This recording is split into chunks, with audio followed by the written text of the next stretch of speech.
Everybody, it's Patrick at the pitch deck. This is round 7 for the Battle Hardened at Pittsburgh. We're 4-2 at the moment, but for this matchup towards the end when I try to combo, my GoPro actually ran out of battery since the Bravo match took a little bit longer than I would thought, and I didn't have enough time to charge it with the portable battery. So I'm going to go through another TTS of how I actually did the combo with the hand, and you actually see the hand before I go off, so I walk you through the pathway of how I did it, but hope you guys enjoy. We go straight into it. He goes first. He passes as soon as we have this hand here. Straight away passing, so we consider pitching to Kano, but we have a lesson, which is guarding against some arcane. 2 float, we're going to peek off the top, and we see a wildfire, which is we want to put it in the pitch stack, so we want to do it for next turn. We'll just keep it on top. I'm not exactly sure if Kanoing again is worth it, but we do it again just so we don't have to IP ourselves too much. And the Oasis is actually pretty good for an arsenal target, and that's fine to IP in my personal opinion, I think. So we'll just go ahead and put the 2 blues with the Lesson of Lava. So we drop into a kind of a funky hand. We got Depot plus Snapback and Wildfire. I'm not exactly sure if I play this right. I play Depot, pitch this to Crew.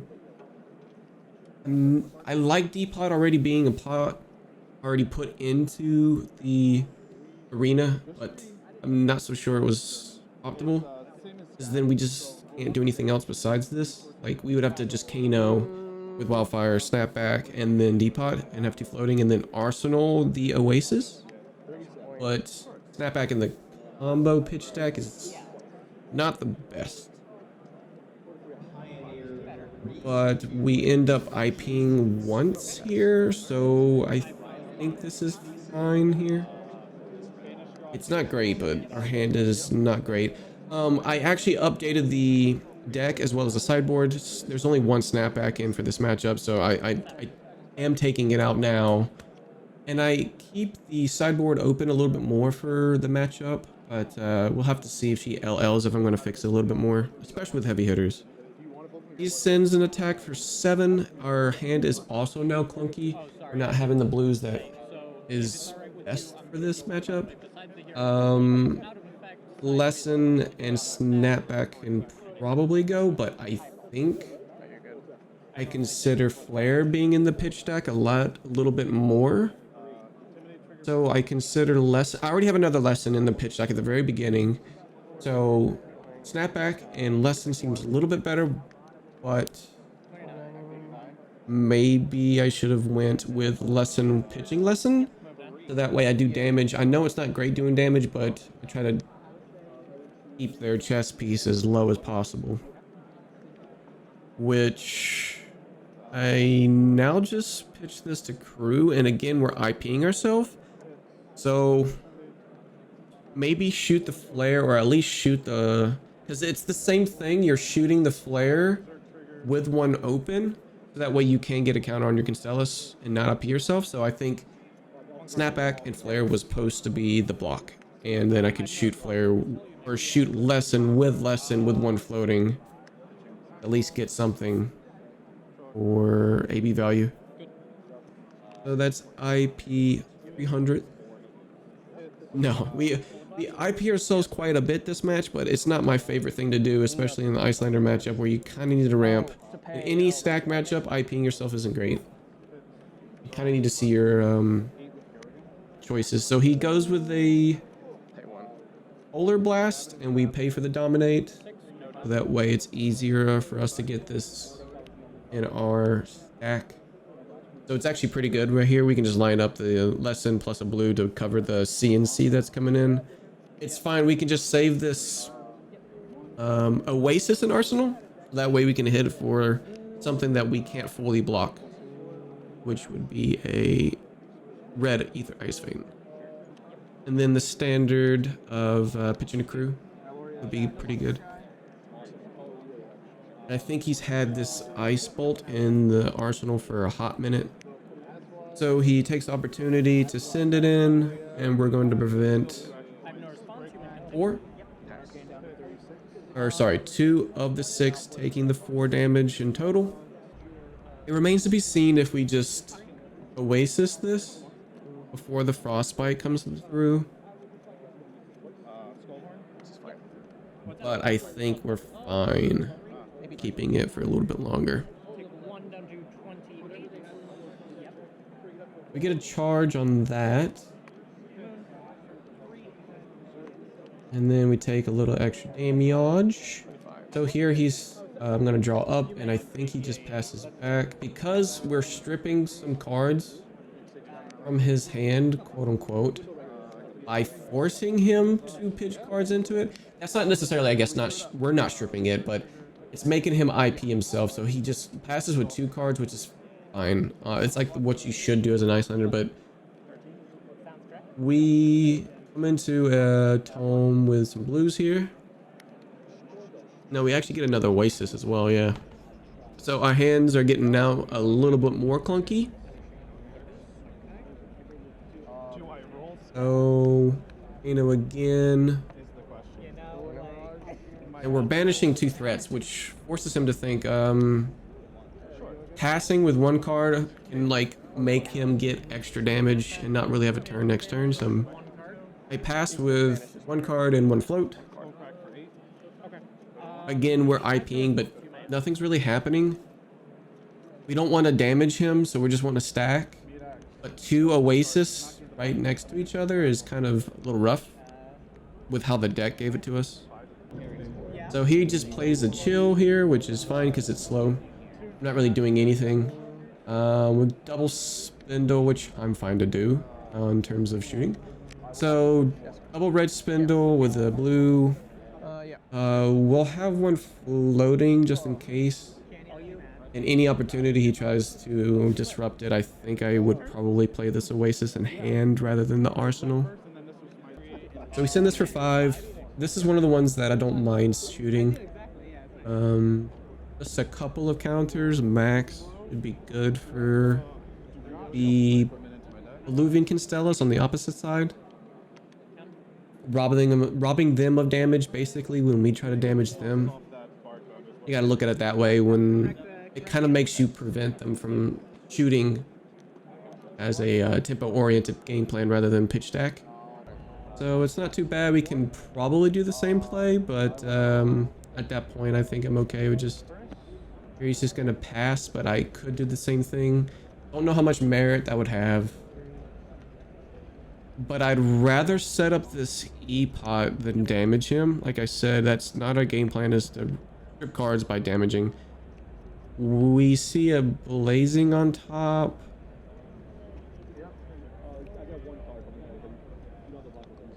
And then we keep this, and again, he's not attacking. He's not doing anything with the... he's not like sending arcane, sending physical, so I can use this Oasis in my hand to just help out a little bit. We come into a clunky hand. We want to play the pot. We got 2 reds plus a yellow, and it's red Ice Vein time with this chill here. So with this chill trigger, I do it incorrect. I need to banish. Alright, I should discard, sorry. Discard the blazing, get it out of the way. I've got other ones in my deck. I will Oasis Respite off of the Chain Lightning and then pay the 1 floating, preventing anything else. And then maybe taking the 2 damage because he does Waning Moon after this. And then playing E-pot on my turn and then just take the damage because you're setting up a key piece.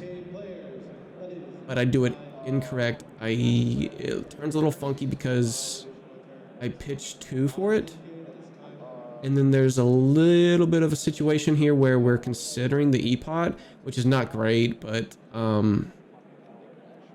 we could pay 2 to pay 2, which we can say like Oasis for the blazing and then pay Oasis again for the discard.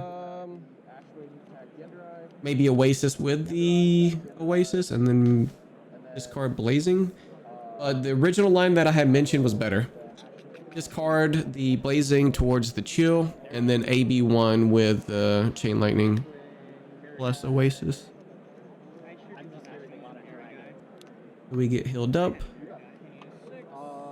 but we're sending the pot instead. Again, my hands are a little clunky. Getting these Oasis both stuck for so long. I had the second one for almost 3 turns, I think. Yeah, 3 turns. Well, at least 3 of my own turns. So we pitch for the AB, which is AB2. And then I pass back. And then he sends Emeritus, I think. And then pitches for Moon. We're robbing him of Constella charges. We run into a pretty good hand for pitch. He passes back, which is typically what you should do. If we had the setup, we could destroy everything, even like through 2 blues for an Icelander, but we don't want to risk it. We're trying to survive, and it's not going too great because of our clunky hands and IPing, but as well as resources. That's the part that's clunky for this matchup right now, or at least this particular match. So we see an eye on top. Let's go ahead and play this TOA since we have the pitch stack that we want, and then we can sort of accelerate towards that plan. So we'll play it and draw 2. Not really a great opening for him, so understandable. Probably sometimes it may not even be a blue in there for Arsenal. We draw 2 more blues. We got I help us out here. We see blazing and a blue spindle. So the blue spindle and blazing, I think, can go down. That's our second blazing that we have seen so far. Here we're just probably going to consider dumping both, but in the right order that we want, because we want to see blazing a little bit first. So we've already played TOA, so let's go ahead and play this gaze. Opting to furthering the pitch stack speed, which is what we want, but we want to be at a healthier life total. Keep this pot for sure. Banish blues that are not too great, which I think that was a scolding.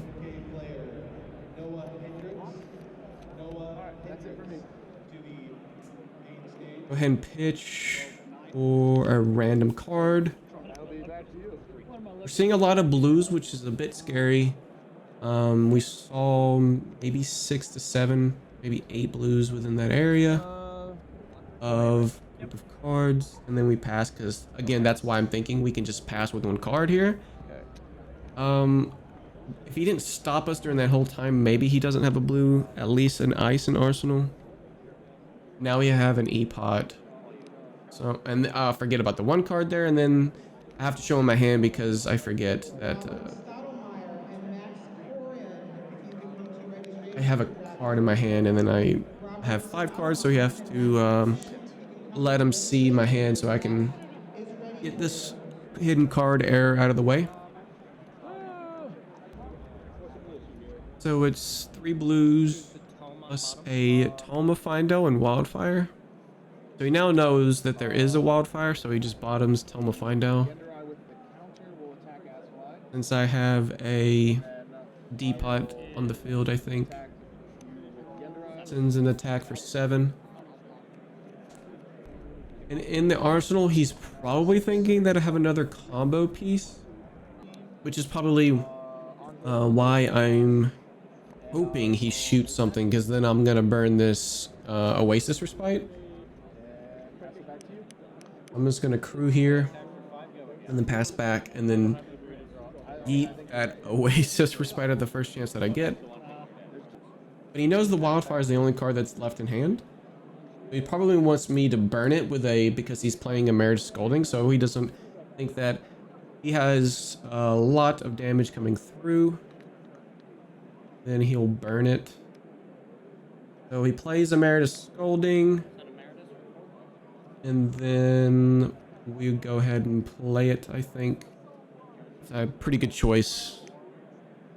We don't IP ourselves much further than we already have this game. So all in all, we can just pretty much take one from the start from what we did because he's going to pitch to Moon here. I'll be one. We heal up one and then we AB one, which is preventing 6 of the 7, and then just take one altogether.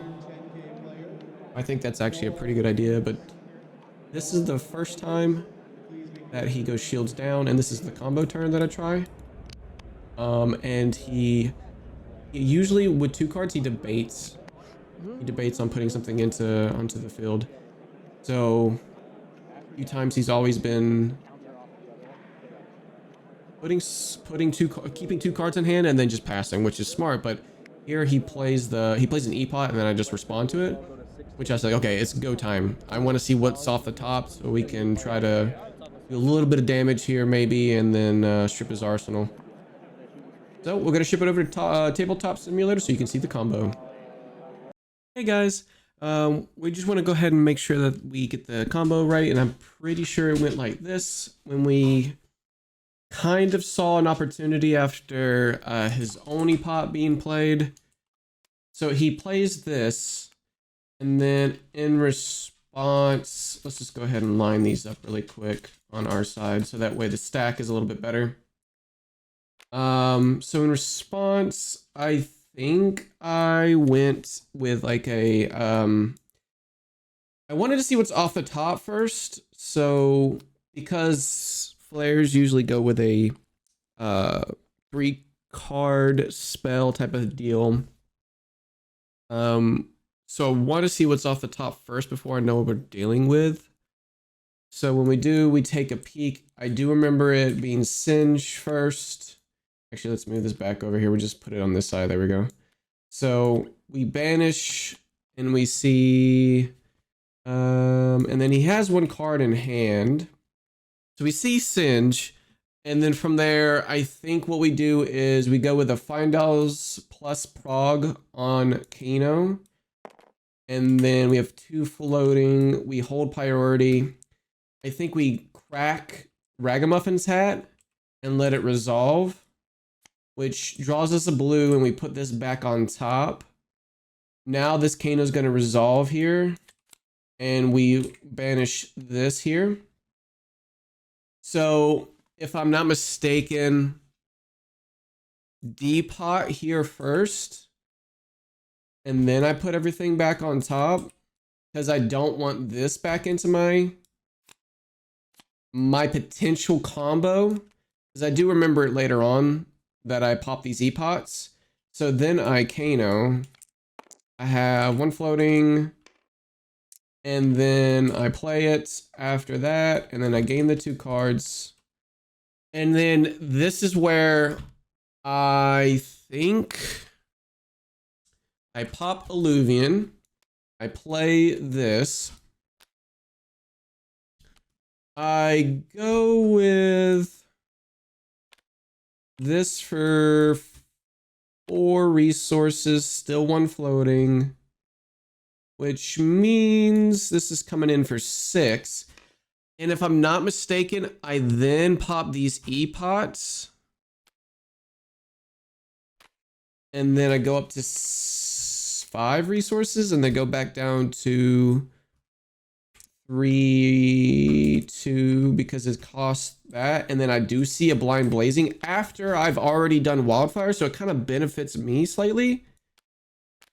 But I did it slightly wrong. I shouldn't have been doing this. I kind of got lucky with a blind flip after I popped those E-pots, because I do remember doing that, and then I'm able to Wildfire, have nothing floating, and then Prog, which would be Singe, and then Blazing, if I'm not mistaken. And then this was pumped and noted, and that was 3 for you, and this one was 7. So we'll go to 6 plus 1. And I think this is 11. So yeah, this one was pretty much death. And I think that was the order that I did it in. So yeah, it was all response to his card. He AB3s it with like Channel Lake Frigid, but I don't have Channel Lake Frigid right now. That's pretty much what happened for the combo turn. And I think getting the blind blazing was just, that was the only way I kill. Because say for instance, I get another 1 cost. I don't really do much with 4 damage here. Because this flare only buffed the singe. And I needed only blazing. So I think a slight improvement would have been banish everything and see what my combo was before I committed Storm Striders. And then I'd be out of my Storm Striders. And then I didn't even pop E-Pots as well before I did this. That I do remember. So there is merit to say that I got lucky on the turn for me to kill this Ice Ender. So that was pretty much it. And I got lucky towards the end, and I think I could have played the entire match a little bit more optimally. Thanks for watching, guys.